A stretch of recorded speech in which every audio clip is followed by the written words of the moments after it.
Y'all ready to be history? All right, hey, there we go. We're out of here. All right, there you go. That's it.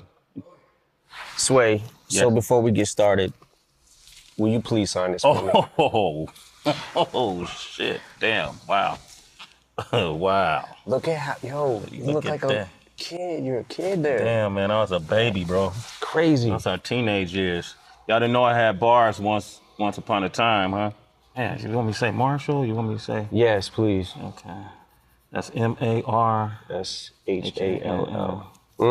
Yeah, there you go. Look Hell at that, yeah, man. I man. signed a vinyl for him, man. Look at that, man. Look at. Incredible. Look Yo, at that shit. your signature's so much better than mine. Thanks, man. Yeah, no problem, man. Man, you threw me off with that. Fucked up your whole shit. Not really. I'm just impressed that you dug that deep in the crates, man. I didn't know you. I'm always digging in the crates. That's good to know, man. That's good to know. If you want to use any lyrics from any of those songs on that vinyl, bro. Well, I was gonna ask you when the cameras are off. There's a couple bars that I wish I could have. Yeah, that's cool, man. Go ahead, man. What's mine is yours, man. If it make your shit tighter, you know. Let's speak on bars, though. Here we are. Kamikaze came out. You know, you shocked the world the way you did it. What made you do it? I mean, a Revival came out December 2017. That wasn't that long ago. It's less than a year. What made you just drop it on the world the way you did? Because I feel like the way the climate is right now, if you give people enough time to, I got an album coming out in 2 months. You give people time to say, man, he better have a song like this or I ain't fucking with it. If he don't have a song like this, I ain't fucking with it. Yeah. He better not be rapping like this. He better not be rapping about this or I'm not gonna fuck with it. And when you go into an album, you can go into anything with the mindset of this is gonna suck. And then even if you kind of don't feel that way, you're already kind of formed your opinion in front of all your friends and you know what I'm saying? Like, so I feel like giving them no warning was the best thing to do just because it doesn't give people enough time to, you know, when the Revival track list came down the pipe.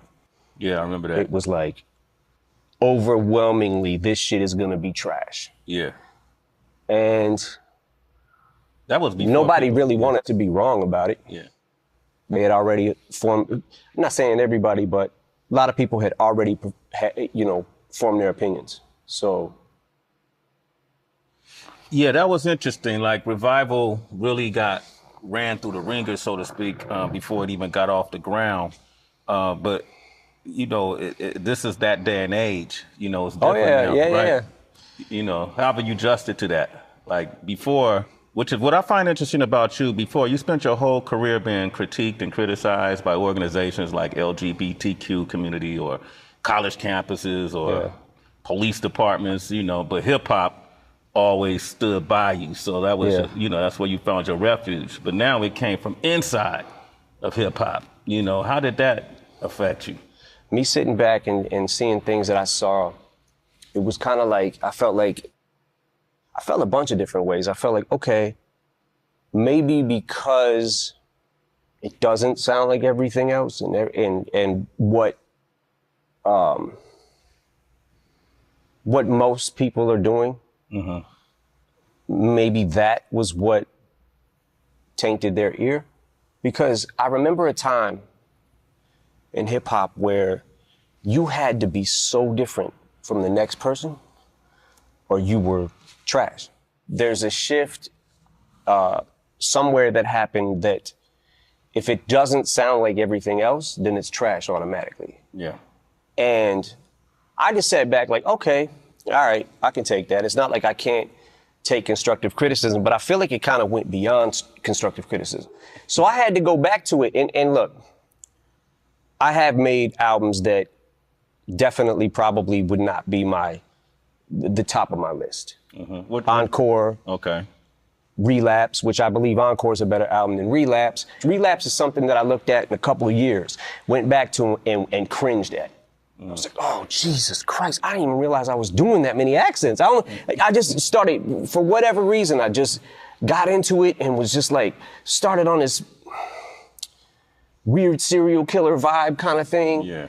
And started wanting to talk crazy and started bending words more. And the only way you can bend them is with this accent, trying to use this one. Like, And a couple years later, in making recovery and slipping out of that, getting out of the accents and beyond it, made recovery. Yeah.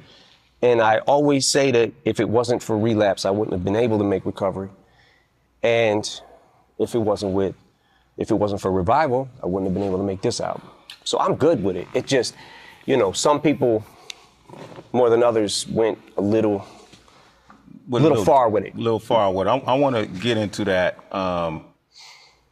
too. And I almost, when I listen to Kamikaze and I hear some people say, man, that's the vintage M we wanted. We wanted Shady back, right? And when I listen to it, man, I have to admit, man, I hear something in you on this album that kind of made me rejoice in a way I've done in the past. I like the fact that you're not running from the criticism. I like the fact that in this digital age, you're not, cowering and then reforming to what people think you should sound like or how people think you should act, and you're calling it out.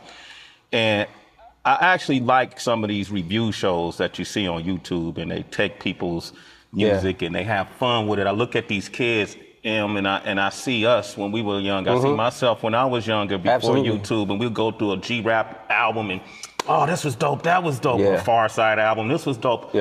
They just kind of doing that, right? And you address them. So you're that in tuned, like in the beginning of The Ringer, when you talk about if you critique me, you can make millions. If I critique you, there's nothing I really.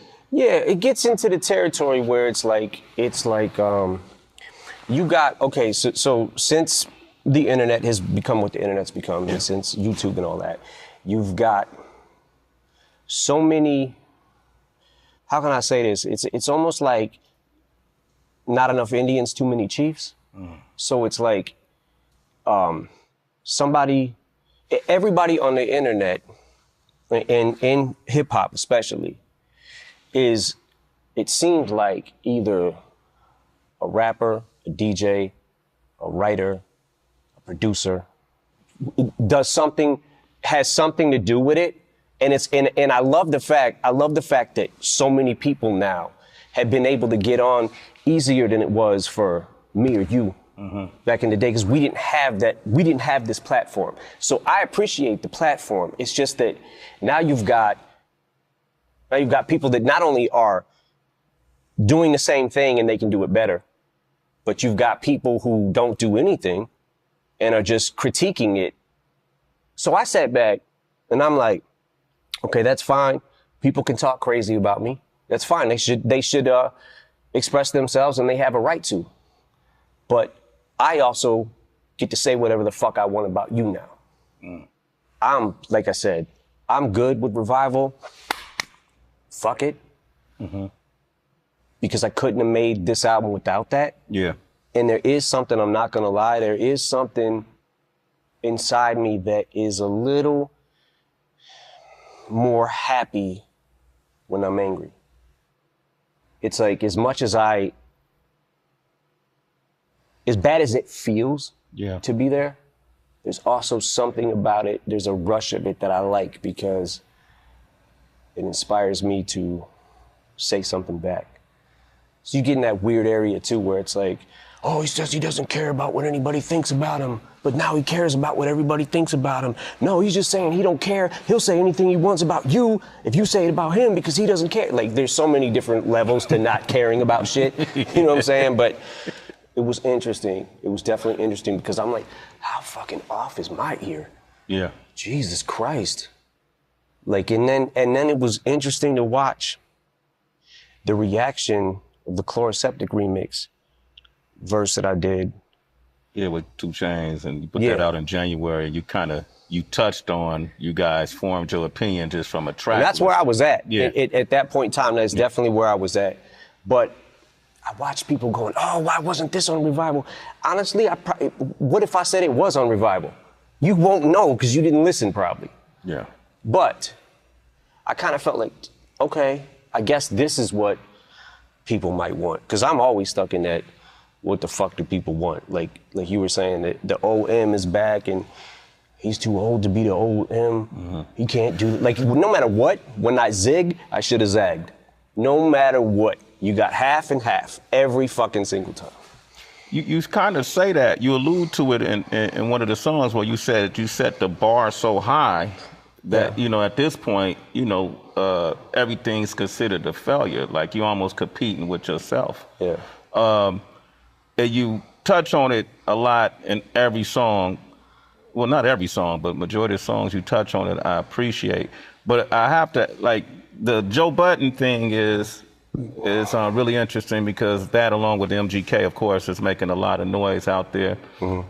And it throws a lot of folks off. When Joe first started commenting, it was mixed reactions. Some people said it was disloyal. Some people said, man, he's entitled to his opinion. Mm-hmm. I would assume that obviously it got under your skin, considering the relationship you've had with him with Slaughterhouse. Yeah. How do you describe your relationship with Joe Budden? You went in on MGK. You guys had a discrepancy. You know, you go down the fucking wormhole of YouTube and whatever, right? So I see Machine Gun Kelly talks about Eminem's daughter, whatever, right? So what the fuck? Click on it. Like, yo, why is he? Then he starts doing a press run, basically, about Haley. I'm like, what the fuck? Yo, my man better chill, right?